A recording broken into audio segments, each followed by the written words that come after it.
moo tax ñiy wax voyage yu Chine bi am na solo amul solo président wu Chine est-ce que recevoir le premier ministre. premier ministre xam ne premier président Chine dina ko recevoir de mais c'est pas la priorité. La priorité c'est qu'il fait 5 ans def le tour de la Chine def ay gouvernance dajeeg industrie yóbbuwaale milieu économique sénégalais yóbbuwaale direction yi amul bambula 50 personnes ku ñi lay taggal say maam non yóbbu direction yi mu concerné ñu dem conclure ay convention sur des domaines précis nga doog a dem gisanteeg le président de la République Chine ak premier ministre pour wax partenariat global stratégique réew mi foofu la toll on est à l'ère du concret kon ñun suñu modèle mooy loolu may wax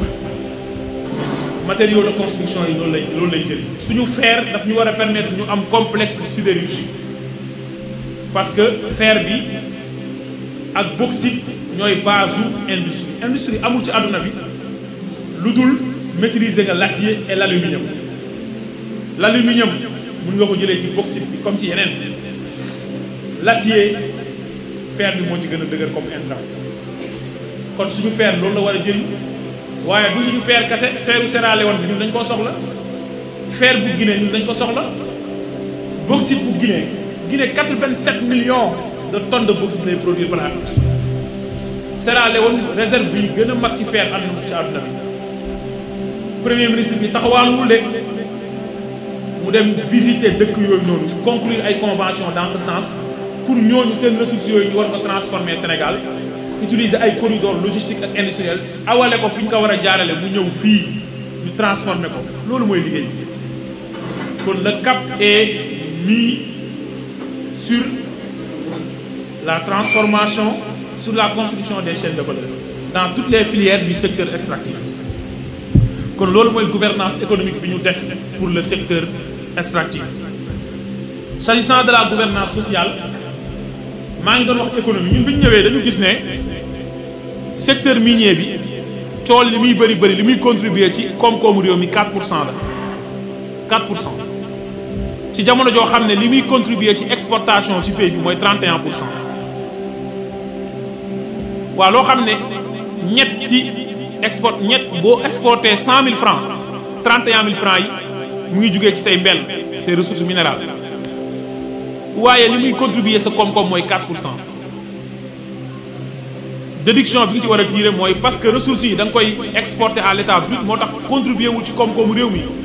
parce que boo exporté loo xam ne mënul nga ko transformer fii boo ko waroon transformer chaîne de valeur bi lu ci nekk ci alal yëpp ñi waroon a dund ci écosystème boobu emploi yi waroon créer yëpp da nga leen exporter dëkk bi kay transformer moom moo bénéficier de ça. loolu mooy modèle bi ñu war a tas bi ñu war a dindi te nekk ci modèle bi ñu jëm transformation mine li mu doon contribuer ci emploi ci réew mi 0,27% de l'emploi 0,16% sax aux dernières statistiques li ñu bëgg mooy mine nekk l'un des principaux secteurs pourvoyeurs d'emploi li la koy permettre mooy chaîne de valeur bi yëpp nga positionné wu ci li ci tegu mooy bu ñuy wax gouvernance sociale mooy les relations avec les communautés locales munoo ñëw or nekk ci ay village nga ñëw yëkkati village ba parfois cimetières yi sax nga déplacé leen te nit ñi duñ leen teg ci condition yu baax or bi di génn ci dëkk yoo xam ne ñooñu ñoo gën a pauvre ci Sénégal est-ce que loolu mën na wéy il faut restaurer aux populations locales leur dignité te loolu ci la nguur gi nekk. bu ñu waxee gouvernance sociale aussi mooy les conditions de travail dans les entreprises minières te loolu inspection du travail mooy liggéeyam la waaye dafa am ay tëral ni ñu war a def nag pour fexe sénégalais yii liggéey ci ay employés ci secteur minier bi sàmm seeni droit c'est important. li ci tegu mooy la gouvernance environnementale mooy ressources minérales yi am na solo lool waaye bu ñu foowee ba mu yàq suñuy géej suñu fleuve suñu mbay su boobaa ëllëgee dañoo def li alquran di wax atastabdiluna allazi huwa adnaa billazi huwa xayr est-ce que ñeme ngeen a échanger li gën par loo xam ne moo ko gën a yées moo ko yées ressources yi ce sont des ressources non renouvelables tôt ou tard dina jeex alors que yeneen ressources yi nar a tax nga tayle sa environnement c'est des ressources renouvelables bi ñu ñëwee ñu gis ne lu ñuy wax le fleuve Sénégal nga xam ne Sénégal da cee compter ci lu bëri dafa am benn affluent bu ñuy wax le fleuve de la Falémé nga xam ne moo nekk dans la rive gauche du fleuve Sénégal affluent boobu noonu demoon nañ ba yàq fleuve ba fleuve bi mujj dem ba rouge wala mu jaune ndox mi baaxatul woon donc da doon menacer la santé des populations mais la survie du fleuve en tout cas la durabilité le président de la République jël benn décret au mois de juin 2024 suspendre toutes les activités minières ak tout octroi de titres miniers dans la rive gauche du fleuve de la Falémé si rayon wu 500 mètres fii ba 300 pour def repos buy tax fleuve bi restauré wu waaye nag pour sàmm environnement loolu lu ñu liggéey fii la leneen li ci tegu mooy fexe nag ba fépp fu exploitation minière am ñu sàmm environnement def les évaluations environnementales nécessaires c'est pas parce que da ngaa soxla basalte da nga koy jéqi que population yi da ngay jéqi poussière boo xam ne ñoom ci feebar yi jeex nañuy dëj il faut que ñu def évaluation yi à temps mais les mesures d'atténuation bu am suivi bu ci leer naññi waaye boo exploité ba pare il faut nga réhabiliter les sites la réhabilitation des sites te loolu am na liggéey bu ci ministère bi di def avec la CDC pour li ñu war a cautionner pour ëllëg bu ñu tollee ci réhabilitation xaalis bi disponible loolu am na liggéey bu ci def pour daaneel sur la gouvernance des titres mooy lii yëpp suñu koy def dafay fekk nit ki jox nañ la benn permis wala benn autorisation bu la tax ngay exploiter autorisation yooyu waruñ ko joxe ci Mali Fora wala ci Yaama Neex nit ñëw sa xarit la courtier la nga jox ko benn permis de recherche te mënut a gëstu or mooy courtage bi amoon suñu pétrole bi rek ñoom Franck Timis mu jël ko def ay tappaleem comme temps ay tappaleem moo xew jaayaat ko kooku jaayaat ko keneen ay nit laa ci seen pot de vin dañu jël décision assainir le dispositif d'octroi des titres moo waral ci at bii ñu nekk dañu defee l'audit des titres dañu gis ne ñiy demander ay titres ak ñiy demander renouvellement bu ñu ko saytuwee 94% des permis respecté wuñ loi bi loolu ministère bi li ko permettre mooy mu def benn commission boo xam ne dajale fa ñëpp ñu saytu xool ba gis ne lii moo baax lii moo baax mais bu ñu assainir le dispositif d'octroi ba léegi dans la gouvernance des titres il faut assainir et optimiser le dispositif de contrôle et de surveillance des opérations mooy fexe ba exploitation yi état bi di contrôler boo nee yow 100 tonnes nga produire est-ce que nekkul ne 1000 tonnes nga produire Sénégal di ci ñàkk ni ngay exploiter est-ce que yaa ngi respecter réglementation fii de bi fi nit ñi ñëwee li ñu xool mooy dañuy jox nit benn permis ci benn coordonnée ne zone bii mooy moo war a exploiter ci même zone bi ñu doxewaat fa yeneen ñaari permis wala ñetti permis parce que dañuy neexal ay nit doon jaay permis loolu jeex na Sénégal léegi loolu c'est un aspect important dans la gouvernance bu ñu ñëwee nag ci aval bi mooy transformation ak commercialisation Sénélec mooy togg courant bi SAR mooy fournir les produits pétroliers te ñu am fa benn défi parce que bu dee suñu pétrole bii le brut de Sangomar ce n'est même pas rentable pour la SAR parce que ci même prix bi ak yeneen opérateurs yi la ko SAR di amee contrat yooyu dañ koy xoolaat te suñu pétrole la parce que beneen bi mooy pétrole bi ñuy jéggaane di ko indi fii pour raffiner pour fournir le pays en produits pétroliers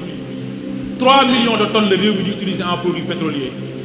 aujourd'hui la capacité de raffinage bu SAR am c'est 1,5 million de tonnes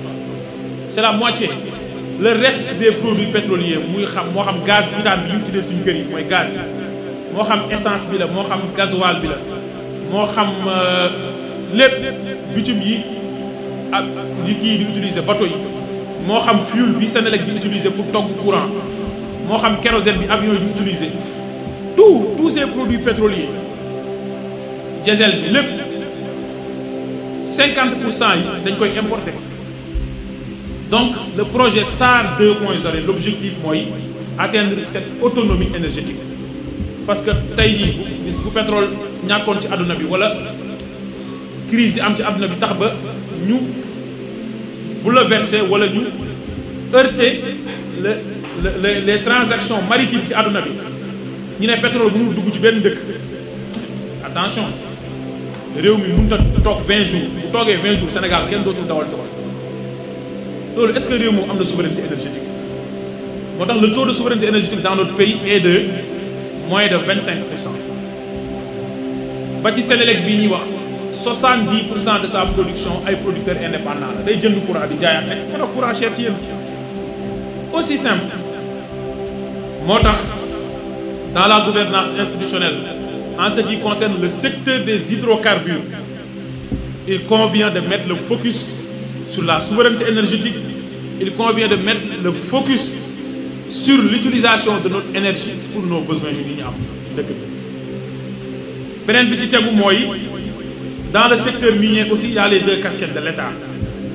La casquette d'administrateur à travers le président de la République qui fixe les orientations et le ministère de l'énergie, du pétrole et des mines qui met en œuvre. Mais la casquette d'opérateur de l'État à travers la SOMISEN que je dirige, la Société des mines du Sénégal, avec la MIFERSO, nga xam ne seen rôle mooy MIFERSO ci fer bi lañ ko cantonné ñun nag lépp loo xamante ne intérêt wu Sénégal la ci secteur minier bi dañ ko war a xool moo tax ñu teewal état bi dans les conseils d'administration de toutes les sociétés minières yi nga xam ne dafa am actionnariat war a tëral ay pexe pour état bi gagné ci ressource bi ñu ñëwee ñun ñi ñu ko dénkoon muy SOMISEN teewuñu woon ci benn conseil d'administration yow sa rôle mooy défendre état bi foo ko war a défendre ci lël yi ñuy toog pour défendre ko ci biir société bi ana nga nekkoo ko sax ku tukki ñi reer sa ginnaaw. Aujourd'hui ce pari a été réussi yamuñu foofu l'État a su défendre ses intérêts ba gagné na lu bëri ci ressources minières yi dinañ ci communiquer dans les prochaines semaines wala dans les prochains jours li État bi doon gagné ci dividende au titre de son actionnariat dans les sociétés minières multiplier nañ ko au moins par 4 cette année multiplier nañ ko au moins par 4 avec des données chiffrées parce qu'il fallait doter l'État d'une politique actionnariale ressources yi mënoo ko am na ko wax sànq Sénégal mooy 4e dëkk bi ëpp réserve mondiale ci zircon ci àdduna 3e dëkk laay wax avec 3,2 milliards de réserves de zircon Sénégal mooy 5e producteur mondial de zircon avec près de 800 000 tonnes de minéraux lourds zircon, ilménite, rutile, leucocène. am na dëkk yu ngeen di dégg ci àdduna bi ay puissance militaire yoo xam ne bu dul woon l'ilménite du Sénégal du ñu am industrie d'armement. Je ne vais pas citer le pays. Et que le Sénégal ne profite pas de ses ressources naturelles. Est-ce que c'est normal? C'est pas possible. Sénégal mënul di produire fii plus de 16 tonnes wala près de 16 tonnes d'or industriel même su dee pour l'année 2024 il y a une baisse de la production mais ci jamono joo xam ne prix or bi yéeg na ba presque 3000 tonnes $3000 par once après ñu ne ñun or boo fa lay jaar ñu ne génn na réew Sénégal du ci bénéficier li réew mi perte ci flux illicite de l'or nga xam ne réew mi amu ci benn contrôle ci diggante 2013 ba 2022 muy 10 ans c'est près de 2,7 milliards de dollars maanaam lu toll ci 1500 milliards est-ce que situation boobu dañu war a toog muy perdurer moo waral au niveau de la SOMISEN nous avons lancé le projet de comptoir national d'or et le projet de raffinerie nationale d'or. L'or du Sénégal sera raffiné au Sénégal et le projet est en phase de structuration. Le projet de comptoir national d'or va permettre à l'État du Sénégal de collecter une part importante de la production aurifère du pays, qu'elle soit artisanale, semi-mécanisée ou industrielle, pour yóbbu ko ci suñu besoin mooy suñu bijoutier yi. Mais on ne parle pas de la bijouterie tout court, mais on parlera de la joaillerie lépp luy objet bu nit di defaree or. waaye or aussi minerai la bu am solo ci transition énergétique batterie yeeg machine yu bëri day am or, d'où la nécessité de la raffinerie. waaye lu réew mi soxla pour constituer une réserve nationale d'or, pour loolu nekk garantie pour muy lever ay financement, or boobu noonu waruñu jëriñ, daf ñu war a jëriñ. bu réew mi ne ëllëg dafa war a am monnaie, or tey delluwaat na place am ci àdduna bi dans les transactions internationales, parce que on est en phase de dédollarisation avec les pays du BRICS qui ont décidé de commercer avec le yuan chinois. loolu moo tax or bi c'est devenu, ça devait être toujours le cas, mais avec le régime actuel c'est devenu une substance minérale stratégique pour le développement du pays et pour l'atteinte de la souveraineté.